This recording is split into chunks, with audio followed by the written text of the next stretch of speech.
Estamos iniciando mais um programa Diálogo sobre a Vida, em que eu, Eduardo Weaver, meu amigo Marcos Fezende, dialogamos sobre temas fundamentais da existência à luz da obra, dos ensinamentos dessa grande figura, essa grande personalidade que foi Jiddu Krishnamurti, esse ser que influenciou muito as nossas vidas e que tem sido uma constante fonte de inspiração.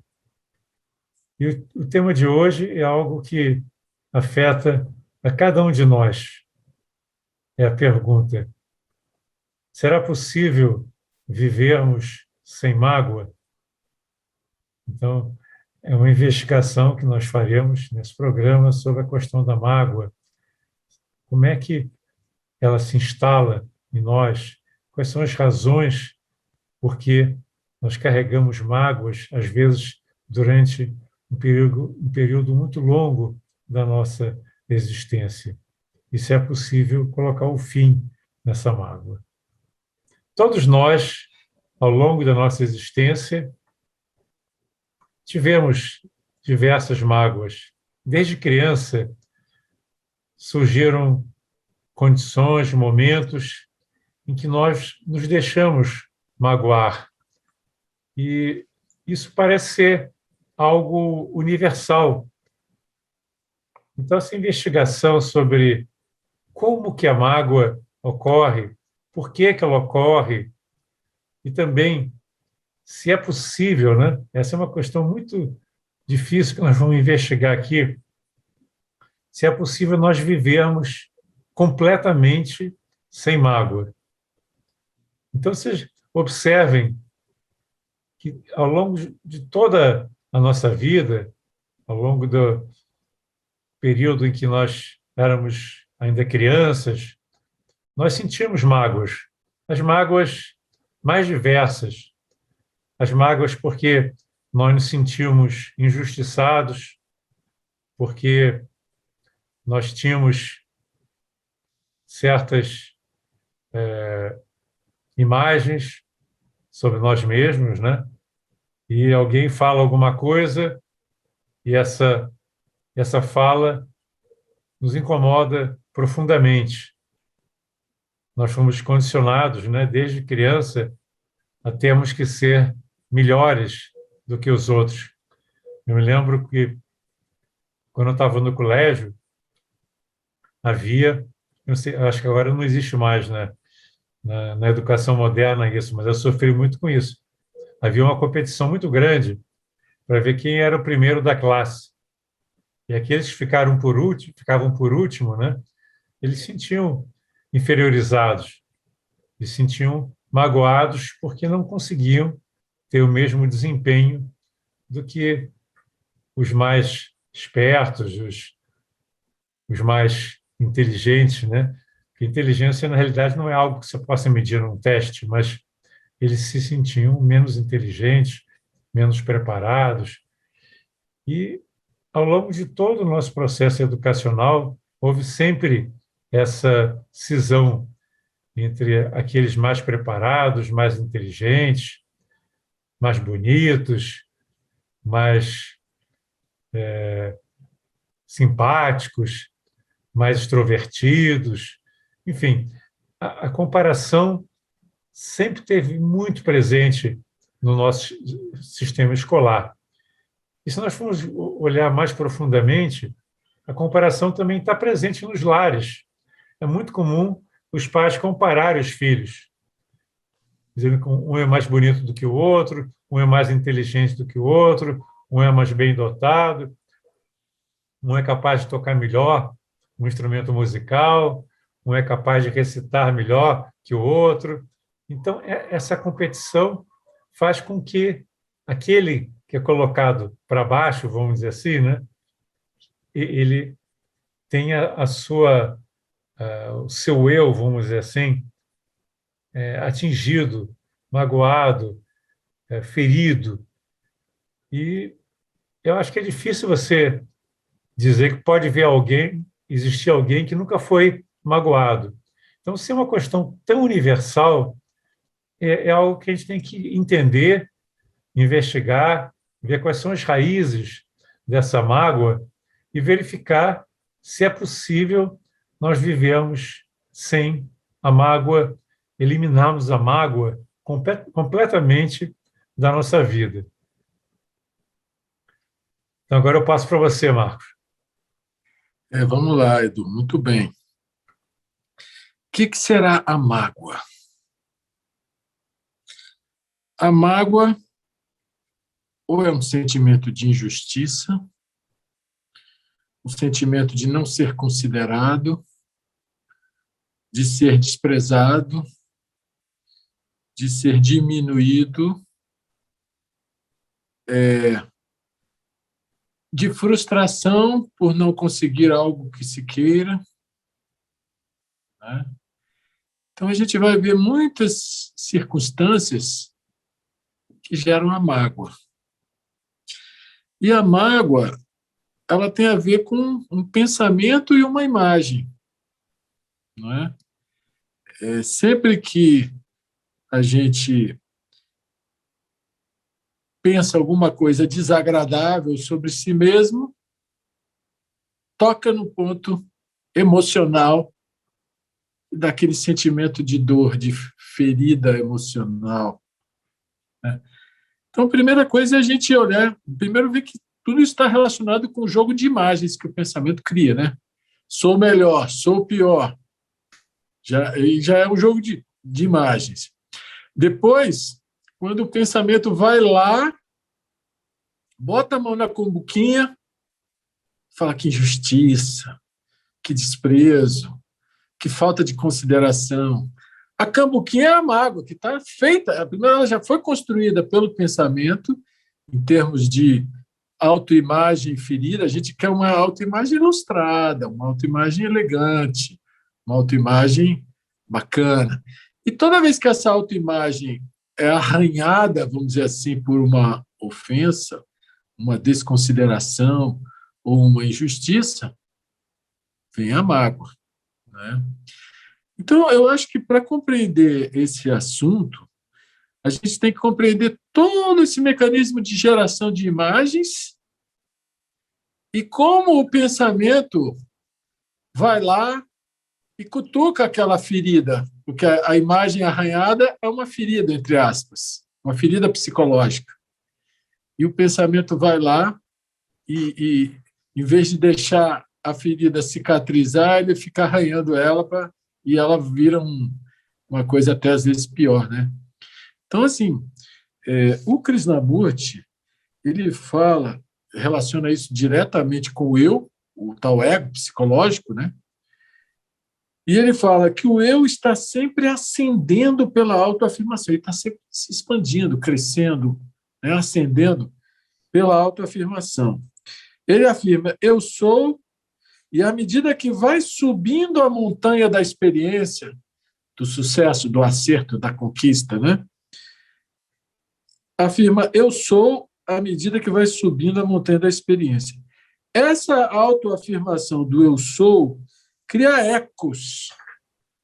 E esses ecos voltam como tristeza, dor, prazer. Olha que interessante.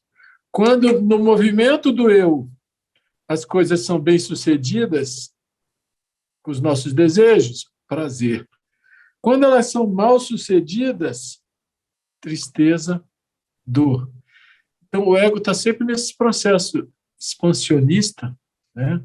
Querendo ou mais, ou algo diferente, ou algum tipo de sucesso, vamos dizer assim, né? E o eco que vem é que às vezes vai sentir prazer, às vezes vai sentir dor. O que você acha, Edu? Pois é.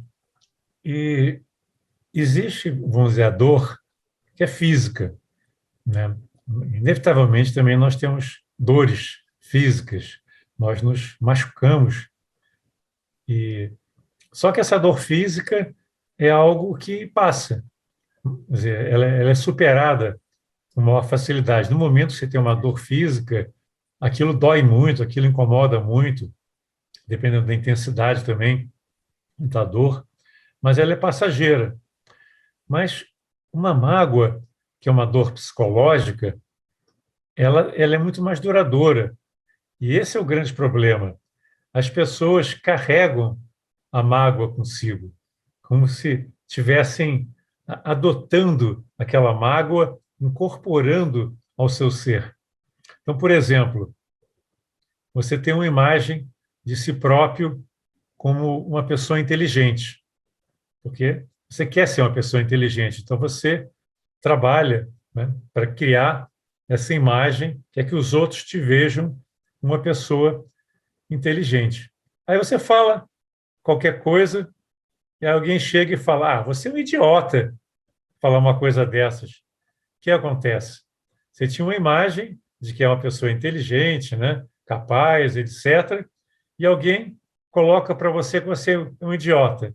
É lógico que isso causa um grande impacto, porque o eu que tinha criado e gostaria de sustentar aquela imagem de uma pessoa inteligente, de repente foi confrontado com uma afirmação, né, que nem fosse um balde de água fria que é jogado em cima de você, que quebra, que balança, né, que faz com que aquela sua imagem fique maculada, especialmente quando isso ocorre na frente de outros, né? Porque quando é só uma pessoa para outra, isso já cria um desconforto, mas quando a pessoa é exposta, vamos dizer assim, e ridicularizada ou de alguma forma colocada numa situação difícil por uma afirmação, por um gesto, por uma palavra, isso causa um impacto. E como você tinha uma imagem que você carrega com você, foi criada desde a sua educação infantil, e até hoje você continua com aquela imagem, e alguém vem e confronta aquela imagem, tenta, de certa maneira, romper aquela imagem, aquilo pode ter um impacto profundo e pode gerar uma profunda tristeza da pessoa sentir que não está conseguindo viver para aquilo que era o seu ideal de beleza, o seu ideal de inteligência e assim por diante. Então, são muitas afirmações que podem magoar uma pessoa que tem uma autoimagem construída muito fortemente. Se a pessoa se acha muito bonita, a outra chega, diz: você está gordo, hein? Ou está gordo, lógico que isso aí gera mágoa, não é? E a pessoa, então, se sente assim numa situação difícil, né? E às vezes leva para casa aquilo, fica pensando, o pensamento, né? Trabalhando, poxa, mas que injustiça ela ter falado isso, né? Não é legal, foi descortês, mas será que eu estou gordo mesmo? Aí você olha no espelho, então vocês veem que a questão é complexa, né? As pessoas carregam essa mágoa e isso balança o seu equilíbrio. Então, o Krishnamurti faz essa pergunta: será que é possível você não ter nenhuma imagem de si próprio? Olha que pergunta difícil de ser respondida, né? É possível viver através de uma percepção clara, sem nenhuma imagem de que você é isso, aquilo, que você é inteligente, bonito, capaz, um, um cara legal, um cara simpático, e assim por diante. Será que isso é possível, Marcos? Pois é. Na verdade, para você viver sem imagem, você precisa perceber a imagem. Porque se você não perceber, você vai continuar tendo, achando que não tem, né? E se você sente algum tipo de dor psicológica, é porque tem alguma imagem aí sendo ferida. Então, ao perceber a imagem como imagem, né, isso requer uma humildade muito grande. Ao perceber que nós não somos nada, nem queremos ser nada, esse estado de humildade ele pode dissolver a imagem, né? E aí, desmanchar o terreno onde tem nascimento a mágoa. Porque a mágoa tem nascimento nessa imagem ferida, né? Tipo, alguém termina com você um namoro, um casamento. Todo mundo que é deixado fica mal. Fica mal por quê? O que está faltando em mim? Se você é trocado por outro, o que ele tem que eu não tenho? Não é? Quer dizer, não tem pessoa que seja deixada por outro que não se sinta mal. Né? Porque a autoimagem fica tremendamente arranhada. E para você poder lidar com isso, você tem que ter uma intensidade de energia muito grande para ver essa autoimagem arranhada, para ver que você não é nem deixa de ser nada, nem melhor nem pior, para ver que as pessoas têm os motivos, cada uma seus motivos, a cabeça de cada pessoa é um universo, cada uma com as suas maluquices, com os seus interesses, com as suas imagens, com os seus sonhos, com as suas invenções, né? Então, assim, para você aceitar o livre-arbítrio do outro sem se deixar magoar, isso requer uma intensidade muito grande de percepção, de perceber esse jogo de inferioridade que o pensamento faz, essa baixa autoestima, porque tem o contrário também, né? A pessoa não te quer, você está lá para baixo. Aí daqui a pouco ela quer, aí você vai lá para cima. Aí fala, não, agora eu que não quero. Né? Quer dizer, é o jogo de autoimagem, seja superior ou inferior. Né? É um jogo doentio esse. E para você vencer essa doença, você precisa de uma intensidade de percepção e um cuidado aonde você coloca o pensamento. Tem que ter um cuidado, tem que ter um zelo, porque se deixar, o pensamento vai sozinho fustigar a mágoa. E ela não vai curar nunca. Agora, se você estiver cuidadoso, opa, e aí você tem que ser um pouco cirurgião. Não adianta você ser melancólico, ser dramático, coitado de mim. Se entrar por aí autopiedade, está morto. Né? Você tem que ser cirurgião, você tem que ser frio, você tem que encarar o fato. Qual é o fato? O fato é esse. Aceita o fato, encara o fato, deixa a vida seguir. Pois é. E Marcos, uma questão que o Krishnamurti coloca sobre isso, que eu acho que é fundamental, é que a mágoa surge quando se faz uma comparação. Né? Você vê, como nós somos comparados desde criança com os nossos irmãos, com os nossos vizinhos, com os nossos amigos, e na escola, especialmente, existe essa competição, essa comparação, né, para quem é melhor no futebol, quem é o melhor nos estudos, quem é isso, quem é aquilo. Né? Então, essa comparação está muito presente na nossa sociedade. Então, nós achamos que essa comparação é uma coisa normal e passamos também a comparar. Sempre nós estamos psicologicamente nos comparando com os outros e essa, de certa maneira, é uma tentativa de se autoafirmar, quer dizer, do eu se afirmar e poder dizer para si mesmo que ele atende aos requisitos que a sociedade imagina que ele deveria ter. Então, olha que coisa interessante, né? A sociedade tem um padrão de beleza que muda muito, né? Com o tempo. Né? Você vê que houve época que as mulheres mais gordinhas tinham até preferência, né? Às vezes a gente vê quadros antigos ou fotos antigas e as mulheres, né, gordinhas é que eram mais apreciadas. Na Índia, por exemplo, a mulher, quando casa, o marido espera que ela engorde para poder ter bastante leite e tal. Mas, atualmente, a nossa sociedade ocidental está valorizando a magreza. Então, as modelos são todas magras, até anoréxicas, às vezes, de tanto que elas têm que, né, ter aquele corpo esguio, bem fininho. Isso aí se tornou um padrão.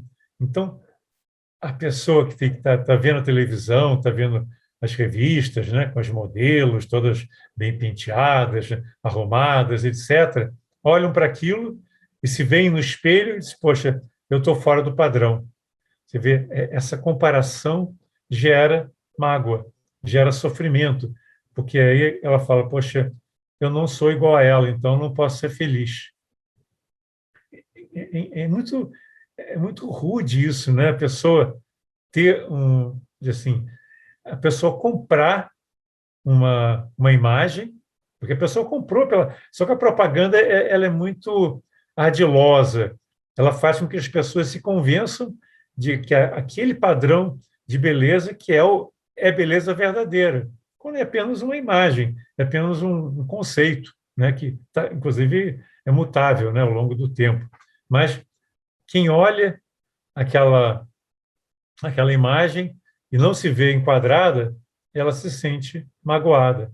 Então, sempre que você ou desenvolve uma imagem por si próprio, ou quando você aceita que os outros definam como você deveria ser e você busque se enquadrar naquele padrão, sempre que algo ocorre que mostra que você não está enquadrado naquele padrão, às vezes é uma percepção de você olhar no espelho. Às vezes é alguém que fala alguma coisa e aí você, né, sente aquela mágoa de não estar incluído no grupo das pessoas que são bonitas, que são inteligentes, enfim, que têm uma série de qualidades, né? E isso, eu lembro de uma propaganda, essa é muito antiga, né? Teve até um filme que falou sobre isso, né? Na época que a Pepsi Cola estava em alta, e eles criaram uma propaganda da geração Pepsi. Olha que interessante, né? Geração Pepsi. E aí faziam as propagandas de pessoas bonitas, fazendo esporte e dançando e correndo pela praia. E mostrava, isso é a geração Pepsi. Aí começaram a surgir várias crianças e jovens, né, que ficaram muito deprimidos, porque eles olhavam para aquilo e diziam, eu não faço parte dessa geração Pepsi porque eu não sou assim, eu não faço assim, né? Então, vocês veem como que a comparação pode gerar, né, a propaganda, inclusive, né, pode gerar um estado de se sentir excluído, né? Esse é um tipo de mágoa muito comum, você se sentir excluído de um grupo, de uma comunidade, de uma classificação, né? Se uma criança na escola leva bomba, né, não passa de ano, ela se sente magoada, porque ela é uma falha. O ego dela não conseguiu se equiparar aos demais que passaram. Então, são muitas mágoas que vão se acumulando e vão deixando a pessoa mais triste, às vezes rancorosa, às vezes frustrada. Isso é um peso muito grande que, como o Marcos falou, rouba a energia da pessoa. Estamos chegando ao fim, a primeira parte do nosso programa. Fiquem conosco, daqui a pouco estaremos de volta com o diálogo sobre a vida.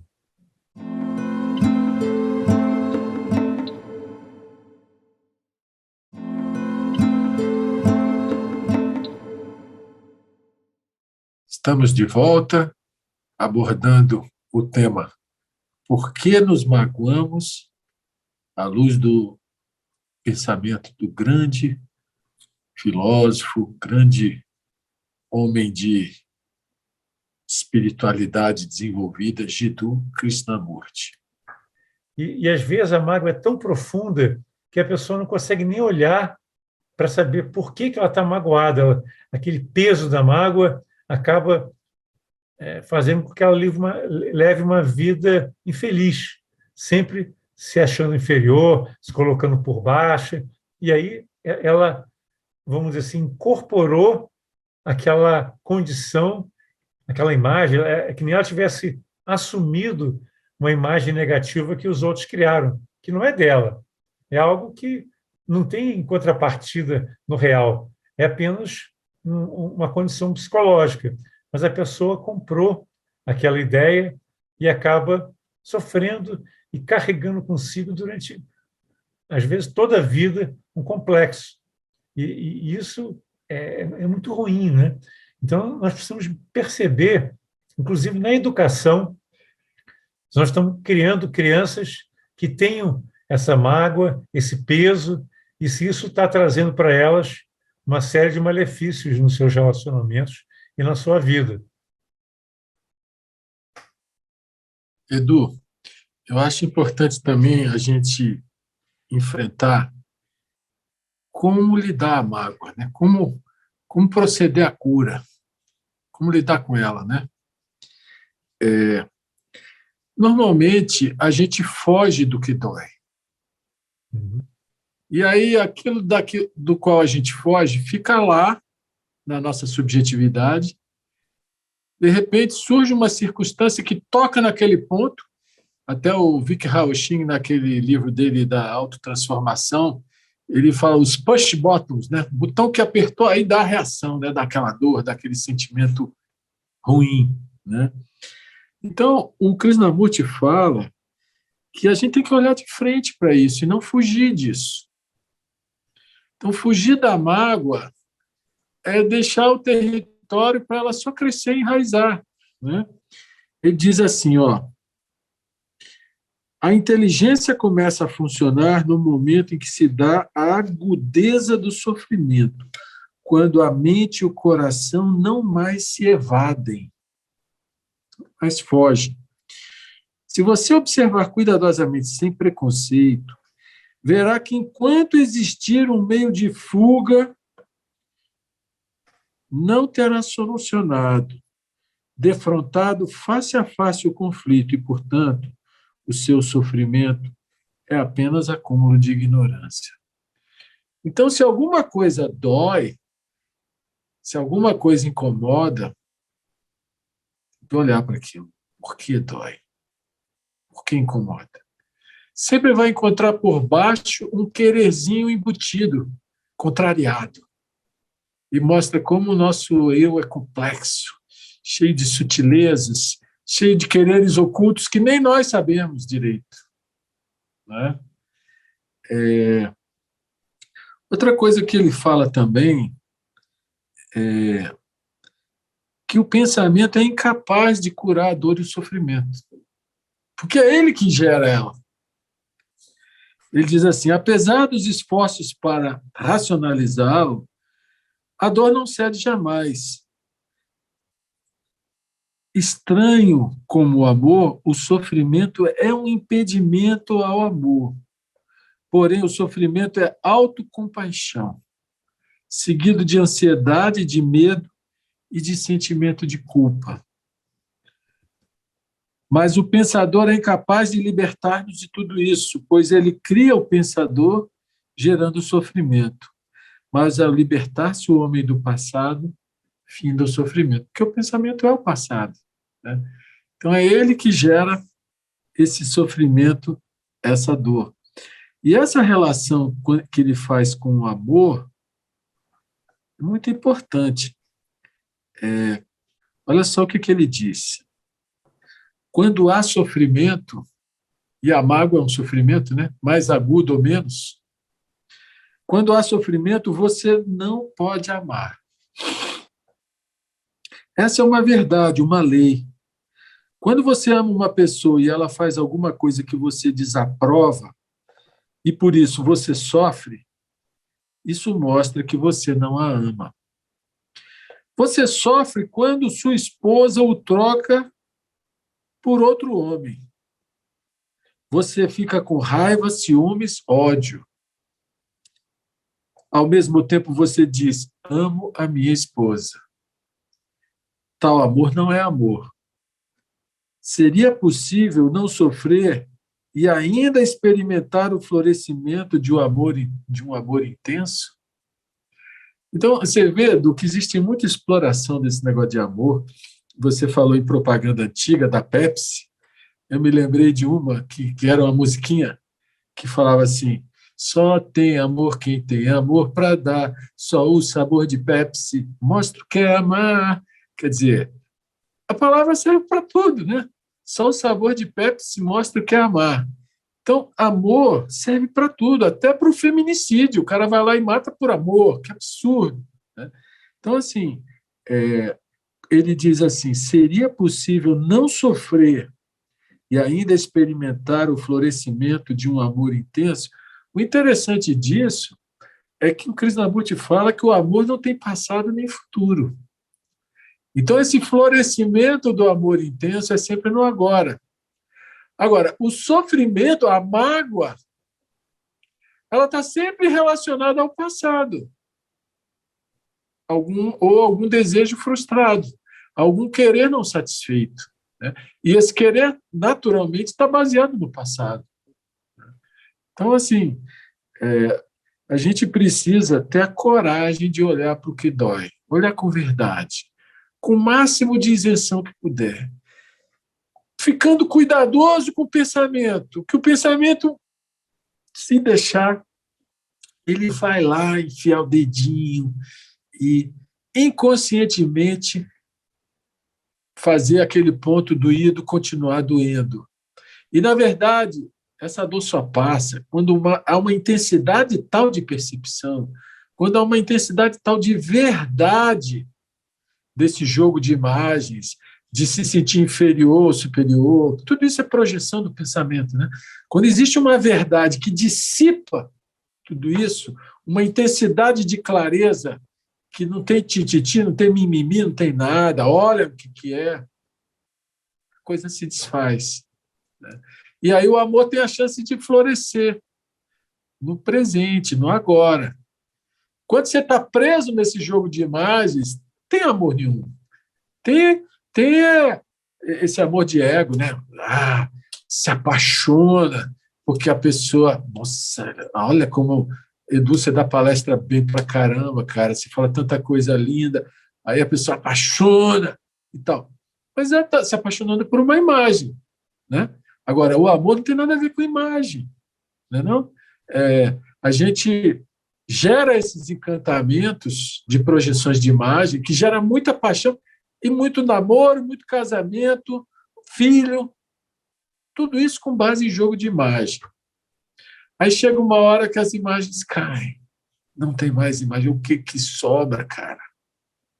Se não existir uma sensibilidade para enxergar além, né, para ver aquele ser interno prisioneiro de imagens, né, e ainda assim ter aquele sentimento compassivo, aquele carinho que não depende de nada, vamos dizer assim, né? Não vai falar em amor que não é amor, cara. Pode ser Pepsi, pode ser McDonald's, eu amo muito tudo isso, não tem nada a ver com amor. O que você acha? Exatamente. E você vê, Marcos, que quando você se deixa contaminar pela mágoa, né, a sua vida acaba perdendo qualidade, você acaba perdendo aquela vontade de viver, né? Algumas vezes pode levar a condições psicológicas extremas, até ao suicídio, a pessoa não suportar aquela condição que o mundo está tentando mostrar para ela, né? O julgamento que o mundo faz dela, a imagem que o mundo faz dela também, que fere a sua autoestima.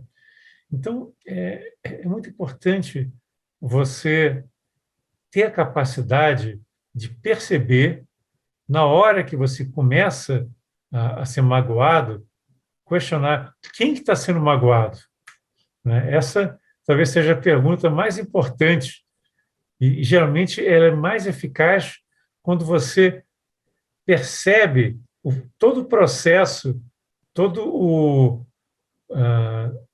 a maneira como as emoções, o pensamento atuam para criar esse sentimento de mágoa, né? Você está conversando com alguém fala alguma coisa que te incomoda sobre você. Você é feio, você não entendeu, você é um idiota. na hora que alguém fala, se você estiver muito atento, e essa atenção tem que ser uma atenção total, e você percebe que o que ele está dizendo é apenas uma palavra. A palavra não é a coisa, não é a verdade, apenas é o que ele está falando. E o fato de que você é o que você é, independente do que os outros possam dizer. Se você é gordo, se você é magro, se você é mais inteligente ou menos, você é o que você é. E qualquer palavra não vai mudar nada do que você é.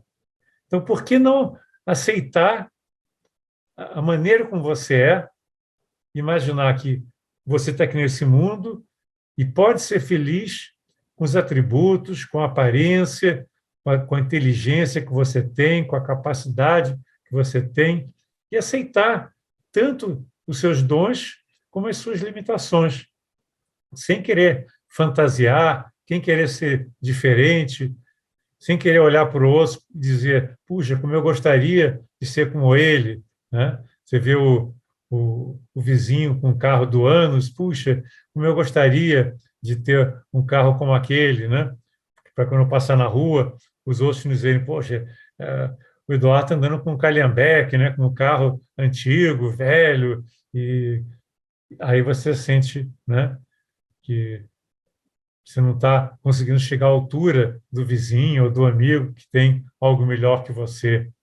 Então, são tantas coisas que acontecem no mundo, coisas que você percebe, coisas que você ouve, coisas que você vê, que impactam a sua autoimagem, os seus desejos, que se você continuar ouvindo e dando corda para tudo isso, você vai estar sempre inconformado com a realidade, porque você nunca vai conseguir atingir aquele padrão, né, de aparência, de capacidade que agrada a todos. Então, você vai continuar sendo magoado. Então, a primeira coisa é você perceber que quem é magoado é a imagem, é o eu. Você é algo totalmente diferente. Você é o que você é.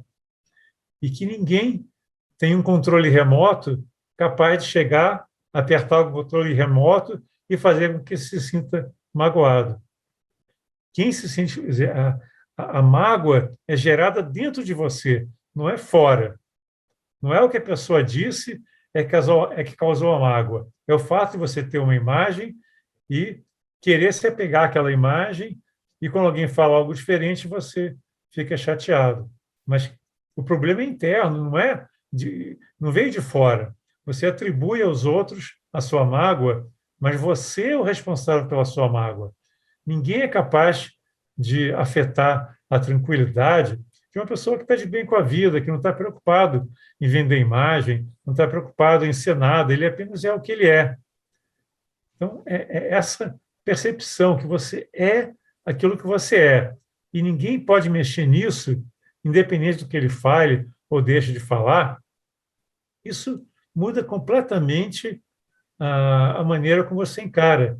Então, é um exercício muito interessante você olhar para tudo que está acontecendo com você no seu dia a dia e antes que a mágoa se instale, você perceber, poxa, isso aqui é o meu eu querendo se autopreservar, querendo vender alguma coisa, querendo ser algo diferente do que eu sou, e isso é ilusão.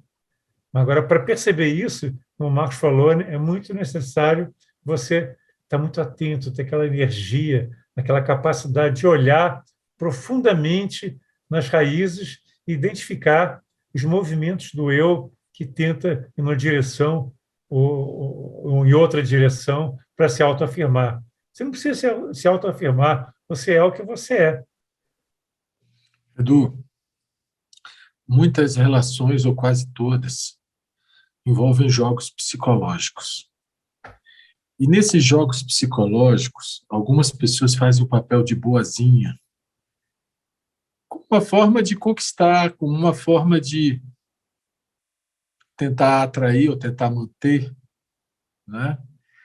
E aí, quando a outra pessoa enjoa desse jogo, vamos dizer assim, e ela não quer mais, poxa, mas eu dei tanto de mim, eu dei tanta atenção, eu dei tanto amor, eu dei tanto carinho, e aí vem essa essa rejeição, aí a mágoa é profunda.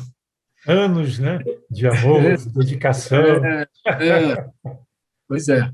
E aí, não vê que é um jogo de poder. Até mesmo a subserviência é um jogo de poder. A submissão é um jogo de poder. Né? Porque tem pessoas que querem conquistar as outras pela submissão. E aí, quando elas conquistam, elas mostram a verdadeira face autoritária delas. Né? Enfim, se a gente não estiver atento a esses jogos, a gente vai ficar se magoando a si mesmo e magoando os outros. Né? Eu acho que a única coisa que pode evitar isso são relações 100% verdadeiras. E quando você fala em relação 100% verdadeira, não é só a verdade de fatos objetivos. É a verdade do que se sente, é a verdade do que se quer, é a verdade do que se teme, entendeu? Tipo assim, ciúmes. Uma coisa tola, né? Boba. Mas, quando ele vem, se você não coloca na mesa, conversa, apresenta, para que a verdade possa surgir, ele vai ficar corroendo a relação. Né? O medo, da mesma forma, tem pessoas que se relacionam à distância. Tipo assim, eu, até casais que não são plenamente casais, namorados, né? Passam todo fim de semana junto, durante a semana quer longe, aí vamos casar. Quer dizer, a pessoa quer ter, mas também não quer se doar. Né? Tudo isso são jogos que acontecem nas relações e que as pessoas ou machucam ou são machucadas. Né? E para que a gente não se machuque, nem machuque ninguém, se você for 100% verdadeiro com o que quer que esteja acontecendo, bonito ou feio, né? Belo ou abominável, mas vem à tona, põe na mesa, joga a luz em cima, essas coisas vão se transformando e a relação se mantém viva, clara, boa, saudável. Agora, quando as coisas vão ficando escondidas, não faladas, ele tinha que adivinhar o que eu quero, o que eu gosto. Se eu tenho que pedir, não tem valor, coisa desse tipo, né? Aí o cara não adivinha, aí já gera aquela frustração que já vai contaminando. Então, assim, a falta de diálogos saudáveis, a falta de verdade absoluta, né? De verdade do que se sente, do que se quer, do que não se quer, né? Eu acho que a verdade é a chave. Né? Lógico que tem o respeito, tem o cuidado, não é aquela verdade arrogante que joga na cara, não. Suavemente, mas é o que pode curar as relações. Né? E se a gente não faz isso, o jogo de competição, as imagens feridas, né? A mágoa, tudo isso vai desagregando, desagregando, afastando as pessoas. Né? Então, assim, ou a gente percebe esse jogo na gente e com o outro, ou a gente é refém dele. Então, para curar da mágoa, tem que haver muita honestidade consigo mesmo e com o outro também. Exatamente. E saber que é possível você viver sem mágoa na medida que você não leve uma vida autocentrada. A mágoa, ela surge porque você cria uma redoma em torno do seu eu, do seu centro, né? E acaba se isolando do mundo. E é interessante, né? A mágoa, ela se realimenta de si própria. Você foi magoado, alguém falou uma coisa que te incomodou e te trouxe um grande desconforto, um grande sofrimento. Então, o que você faz? Você se fecha ainda mais. Você se isola, por quê? Porque você não quer ser magoado novamente. Então, esse é um ciclo que se repete, e esse isolamento cada vez maior da pessoa, que sente medo, você vê que é interessante. A mágoa gera um sentimento de auto-rejeição e o medo de ser magoado novamente. Então, aquele sentido de autopreservação do eu, aquele eu pessoal, individual, é se fechar para não ter não se expor e não poder ser magoado novamente. Só que ninguém consegue viver sem relacionamento, ninguém consegue viver só. Daí você vê que a importância, né, de você reverter esse processo, ganhar confiança de que a vida pode ser bela, que é possível ser feliz sendo você mesmo, sem se comparar, sem querer se enquadrar em qualquer formato que a sociedade queira te, te vender, vamos dizer assim, pela propaganda ou qualquer outro meio. Então, quando a pessoa percebe que ela pode ser ela mesma só e, e viver bem, viver com pouco até, se for o caso, mas sem querer ser mais do que é, e se abre, quando ela rompe os grilhões e sente que ela é una com a vida, uno com o mundo, as chances dela ser magoada são muito menores. Porque enquanto ela tem um eu que ela quer proteger, aí ela vai ser magoada o tempo inteiro, porque o eu ele é muito pequeno, ele é limitado, ele é apenas uma imagem. O eu é uma imagem. Ao passo que, se você se percebe como sendo a própria divindade aqui na Terra, se você é o mundo, como diz Krishnamurti, você já é o todo. Então, como é que alguém pode te magoar? Então, essa percepção pode parecer uma coisa um pouco teórica, né? Mas ela tem que se transformar numa vivência para que você não seja mais magoado. Chegamos ao fim do nosso programa. Outros programas virão dentro da linha de reflexões junto com Jiddu Krishnamurti. Então, nós aguardamos vocês para os próximos programas.